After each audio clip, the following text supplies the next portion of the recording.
విభజించడం అన్నటువంటి పనులు చేస్తూ ఉంటారు. They are separated from the world in a double manner. That's what it means. ఈ లోకం నుంచి వారు రెండు విధాలుగా ప్రత్యేకపరచబడ్డారు అని దాని అర్థం. Well, it is true, as I've said, it's not nice for Christians to do certain things. You shouldn't do that. అవును, క్రైస్తవులైనటువంటి వారు ఇటువంటి పని చేయకూడదు, అది నిజమే. But you should not do it because the Bible says so, not because your church says so. మీ సంఘం చెప్పిందని కాదు, కానీ మీ బైబిల్ మీకు చెప్పింది అన్నటువంటి దాన్ని బట్టి మీరు చేయాలి ఆ పని. And other Christians don't think you're more spiritual than that other person who's not doing it. ఆ పని చెయ్యట్లేదు గనక ఆ వ్యక్తి నేను చెయ్యట్లేదు గనక ఆ వ్యక్తి కంటే నేను ఆత్మీయంగా ఉన్నాను అని నిన్ను గురించి నీవు అనుకోకూడదు.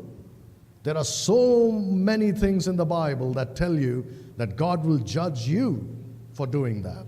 ఆ పని చేసినందుకు గాను దేవుడు నీకు తీర్పు తీరుస్తాడు అని ఎన్నో విషయాలు దేవుని వాక్యంలో మనం చూస్తాం. So you have these dead Christians who are very proper. మనం చూస్తున్నాం ఈ మృతమైనటువంటి క్రైస్తవులు, వారు చాలా కఠినంగా ఉంటారు వారికి ఇవ్వబడినటువంటి రూల్స్ విషయంలో. Right, they dress well, they are correct in everything. వారు వస్త్రధారణ సరిగా ఉంటుంది, అన్ని విషయాల్లో కూడా క్రమాన్ని పద్ధతిని అనుసరిస్తారు. They come to church on time, leave on time. They don't do what other unspiritual Christians do. ఇతర ఆత్మీయంగా లేనటువంటి ఇతర క్రైస్తవులు చేసిన విధంగానే వీరు కూడా సమయానికి వస్తారు, సమయానికి వెళ్తారు, అన్ని కూడా పద్ధతి ప్రకారం చేస్తారు సంఘంలో. But what about the heart? కానీ హృదయం సంగతి ఏమిటి? Doesn't the Bible say God doesn't look on the outward appearance but upon the heart? దేవుడు చెప్పడం లేదా ఈ విధంగా దేవుడు బాహ్యపరమైనటువంటి రూపాన్ని కాదు, దేవుడు అంతరంగం ఉన్నటువంటి హృదయాన్ని చూస్తున్నాడని? What about your lying tongue? అబద్ధం చెప్తున్నటువంటి నీ నాలుక విషయం ఏమిటి? What about the hatred that you have? నువ్వు కలిగి ఉన్నటువంటి ఆ ద్వేషాన్ని కలిగి ఉన్నటువంటి స్వభావం. What about your unbelief in the words of this book? ఈ పుస్తకంలో ఉన్నటువంటి వాక్యాల పట్ల నీకున్నటువంటి అవిశ్వాసం సంగతి ఏమిటి? What about your bad temper? నీకున్నటువంటి ఉద్రేకాన్ని, కోపాన్ని నియంత్రించుకోలేనటువంటి స్థితి సంగతి ఏమిటి? What about a covetous mind that you desire what belongs to other people? ఇతరులకు సంబంధించినటువంటి వాటిని ఆశించేటటువంటి విషయంలో నీ హృదయంలో నువ్వు కలిగి ఉన్నటువంటి ఆశను బట్టి ఏమిటి?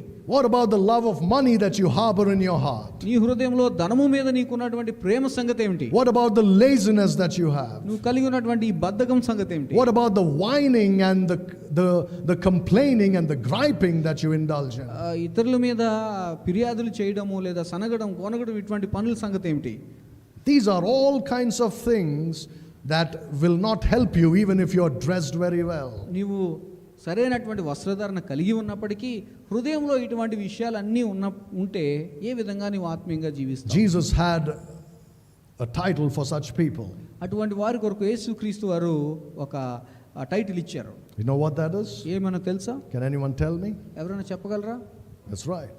He called them whitewashed sepulchres or tombs. వారిని ఆయన ఏమన్నారంటే సున్నం కొట్టినటువంటి సమాధులు అని ఆయన వారిని పిలిచారు. Beautiful outside. చూడడానికి చాలా అందంగా కనబడతారు, but inside it is full of dead men's bones. కానీ లోపల మాత్రం అది మృతమైనటువంటి దేహం యొక్క ఎముకలు, చెడు దుర్వాసన వచ్చేటువంటి. That's how a dead Christian is. ఈ విధంగా ఉన్నారు మృతమైనటువంటి క్రైస్తవులు. Dead Christians think that because they do their duty they are spiritual. మృతమైన క్రైస్తవులు అనుకుంటున్నారు నా పని నేను చేస్తూ ఉన్నాను కాబట్టి నేను ఆత్మీయంగా బానే ఉన్నాను అనుకుంటారు మొట్టమొదటిగా. Dead Christians think that because in the past they experienced blessings they are spiritual today. రెండవదిగా వారు ఏమనుకుంటారంటే గతంలో ఎన్నో ఆశీర్వాదాలు నాకు ఇవ్వబడ్డాయి కనుక ఇప్పుడు నేను ఆత్మీయంగానే ఉన్నాను అని అనుకుంటారు.